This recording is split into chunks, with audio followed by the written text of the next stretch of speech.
بسم الله الرحمن الرحيم. السلام عليكم ورحمة الله وبركاته.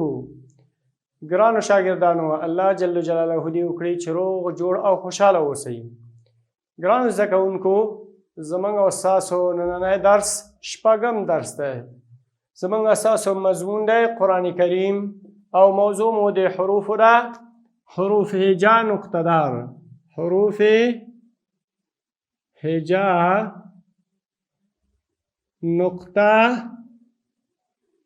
نقطه لرونکي، حروف هجا نقطه لرونکي حروف دي.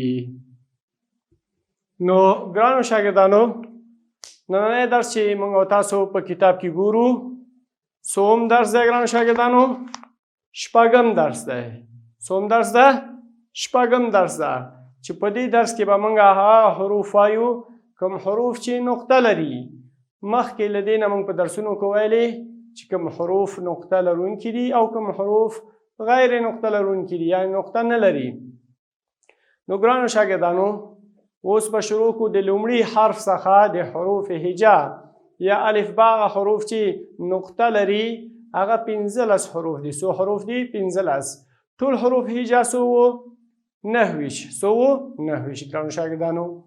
نو اوس په دغه 29 کې موږ 15 حروف نقطه لرونکي لرو او 14 نور چې پاتې کېږي هغه بیا په بل درس کې وایو. نو لومړی د حرف چې نقطه لري ګرانو شاګردانو، هغه کوم حرف ده؟ با ده. څه شی ده؟ با. په یاد مو اوسه شاګردانو چې موږ د قرآن کریم درس وایو. نو قرآن کریم په کومه ژبه ده؟ په عربي ژبه ده.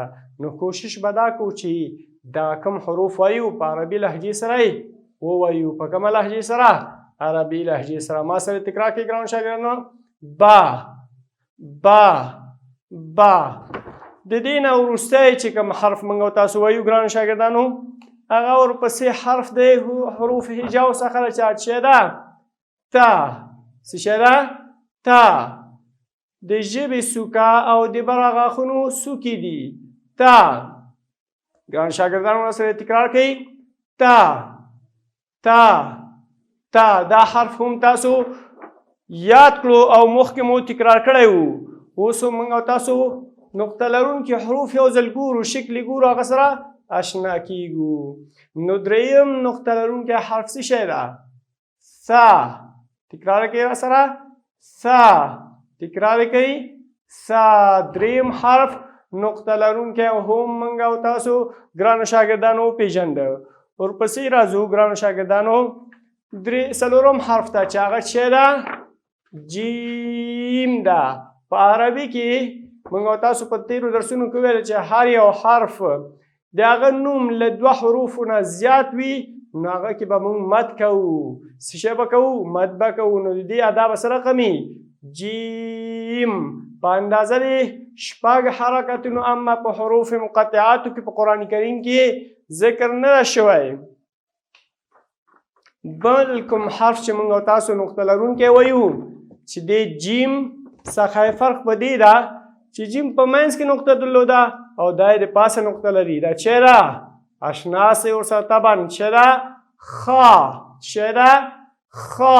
تکرار یې کړئ را سره ګرانو زده کوونکو. خا. تکرار یې کوئ. خا. آفرین ګران شاګردانو. د دې نه وروسته چې کوم حرف وایو او هغه نقطه لري، هغه حرف ته ذال وایي. کوم حرف وایي؟ ذال، چې د ژبې سوکه او د بره غاښونو چې ثنایا علیا ورته وایي سوکو سره ادا کېږي. ذال. ادا یې کړئ را سره. ذال. ادا یې کوئ. ذال. ګرانو شاګردانو، د دې نه وروسته بل حرف هم نقطه لرونکی لرو چې هغه حرف ته وایي ذا. په یاد مو سره شاګردانو چې کله دا حرف ادا کوئ نو په ډېره نرمۍ، لطف، بغیر له کوم سختۍ ذا. را سره تکرار کوئ. ذا. کوم حرف دی؟ ذا. چې دې حرف کې یو صفت سفیر ده چې د دې اواز ته به لږ زور ورکوو. چې به ورکوو؟ زور به ورکوو او نه دې باندې به هم چې اوسي اواز جهر ښکاره به وي. زموږ اواز به په دې شی وي ښکاری. ذا. شی ذا. او همدارنګه اواز به هم پرې جاري اوسي. ذا. ګرانو شاګردانو د دې څخه وروسته چې کوم حرف موږ او تاسو وایو او نقطه لرونکی حرف ده چې 3 نقطې لري 3 غاښونه او 3 نقطې لري کوم حرف ده؟ طبعا ورسره آشنا یاستئ چې هغه شین دی. کوم حرف ده؟ شین. ګرانو شاګردانو دا هم تاسو یاد کو دا کوم حرف و؟ شین. چې په دا حرف د نورو حروفو څخه په دې باندې توپیر لري او جداوالی لري چې دا حرف کې یو صفت د نورو صفاتو څخه زیات ده چې هغه ته څه وایي؟ تفشي وایي، چې انشاءالله په آینده درسونو کې به هغه په قرآن کریم په درس کې وایو چې د دې اواز به منتشر کوو، د دې اواز به خپروو. لکه شین. دا حرف هم ګران شاګردانو تاسو یاد کړه. وروستنی کوم حرف چې په ادا کې ډیر زیات سخت ده ګرانو شاګردانو، هغه کوم حرف ده؟ هغه حرف ته وایي حرف دی ضاد. څه شی ده؟ ضاد. دا د ژبې له ډډ څخه او د بره غاښونو له ډډونو څخه ادا کیږي چې دې ته درسیه حروف وایي. دا به څنګه ادا کوو؟ ضاد. ضاد. دا څو حرکته ده؟ 6 حرکته ده. طبعا په دې مد کیږي. حروف مقطعاتو کې دا په کلمه کې راغلی، اما په حروف مقطعاتو کې په قرآن کې نشته ده. نو دا حرف تاسو وپېژندو. د دې نه زور پسې بل حرف ته چې هغه هم نقطه لري. هغه کوم حرف ده ګرانو شاګردانو؟ هغه ضا ده. د جیبې څوکه د بره غاښونو څوکې. ګورئ یو شی پکې یاد ولرئ چې دې کې به تاسو د زی، د سین، صاد او نور حروف غوندې مشابهت نه پیدا کوئ، بلکې ډېر په اسانۍ د ژبې څوک نه پیدا کوئ. ما سره تکرار کړئ ګرانو شاګردانو. ضا ادا کوئ، ضا ادا کوئ، ضا. د څو حروفو څخه جوړ دی؟ د 2 حروفو. د مد اندازه یې څو ده؟ 2. ګرانو شاګردانو د دې نه بعد چې کوم حرف موږ او تاسو وایو هغه کوم حرف دی؟ هغه د غین حرف ده. کوم حرف؟ غین. چې دا هم د حروف مقطعاتو څخه نقطه دار حرف دی. په حروف مستعلیو کې دا په ډکه وا سره یې وایو، لیکن دا بچی په حروف مقطعاتو کې قرآن کې نشته. ورپسې چې کوم حرف وایو ګرانو شاګردانو هغه موږ او تاسو مخکې درسونو کې ورسره اشنا یو، لیکن دلته فرق دا پیژنو چې دلته څه شی ده؟ دلته پې یو ټکی ده، نقطه دار حرف ده. کوم حرف ده؟ نقطه دار. فا. تکرار کوي راسره ګرانو زده کوونکو. فا. تکرار کوي. فا. حرکت پې څومره ده؟ 2 حرکته. د څو حروفو څخه جوړ شوی؟ د 2 حروفو څخه نوم یې جوړ شوی دی، فا.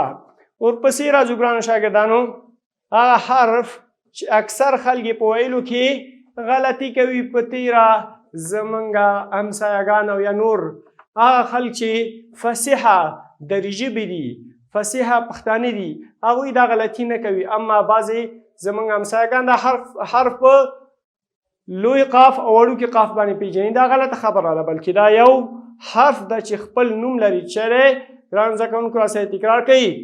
قاف. د دې مثال ګرانو شاګردانو قرآن کې لرو. اول ما سره تکرار کوي. قاف. تکرار کوي. قاف. تکرار کوي. قاف. سوال لره ګرانو شاګردانو د دې مثال به په کوم ځای کې؟ طبعا سورت قاف تاسو ټولو ورسره اشنا یاستئ چې قاف والقرآن المجید. دې نه بعد وروستي حرف ته ځو چې هغه هم په حروف مقطعاتو کې لرو. کوم حرف دی؟ هغه دی نون حرف دی. کوم حرف دی؟ نون. دا حرف د ژبې څوکې او د بره کم چې وریو نه لږ بره ده دغه ځای نه ادا کېږي په ډېر نرمۍ سره. او په دې کې یو شی ګرانو زده کوونکو یاد ولرئ چې هغه دا ده چې په دې کې دې او بل حرف کې چې بې نقطې حروفو کې راځي هغه کې چې کېږي غنه کېږي. کله چې دا کوو خپله په خپله به آواز د پزې یا د پوزې هغه بیخته خپله ځي لکه نون نون. دا حرف موږ او تاسو ورسره آشناستو.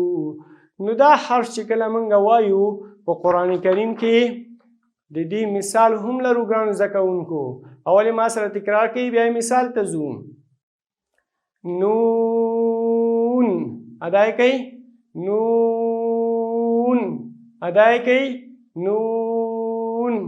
مثال هم تاسو ته طبعا معلوم دی او د قاریانو څخه هم په تراویح کې اورېدلی دی او یا خپل مور و پلار چې کله په کور کې قرآن کریم وایي نو هغه طبعا په لوړ آواز وایي چې څو په اولادونو باندې چې وشي هغه سبب د رحمت شي. نو څه شی ده هغه دا ده چې نون والقلم وما یسطرون. نو طبعا دا چیرته ده تاسو په صورت نون باندې مستقل یو په همدې حرف باندې مستقل یو صورت شته ده چې په 9مه سپاره کې ده. هغه نه بعد چې کوم اخري حرف ته موږ ځو چې هغه نه بعد نقطه دار حروف ختمیږي نو هغه به کوم حرف ګرانو زده کوونکو یاده. کوشش وکړئ ګرانو شاګردانو د ژبې د منځ څخه دا کېږي کله چې بالمقابل تعلق سره دا ژبه لګېږي نو په ډېر نرمۍ یا داسې به نه کوئ چې یا او یا نه بلکې په ډېرې نرمۍ یا ما سره تکرار کوي یا. ګرانو زده کوونکو دا حرف د حروف نقطه دار سره اخري حرف لیکن یو شی چې زموږ او ستاسو په یاد اوسي دا هم په حروف مقطعاتو کې شته لکه یاسین. دا و ګرانو زده کوونکو زموږ او ستاسو نننی درس او لکه مخکې هوندې موږ یو نصیحت لرو. عمر بن عبدالعزیز رحمه الله فرمایي چې تاسو خپل آخرت اصلاح کوي رب العالمین بس تاسو دنیا اصلاح کړي. کوشش وکړو ګرانو شاګردانو چې د آخرت لپاره یو څه نیک اعمال وکړو تر څو رب العالمین د هغه په برکت سره د قرآن ویلو نور نیک اعمال په کولو سره زمونږه دنیا هم اصلاح کړي. ومن الله توفیق.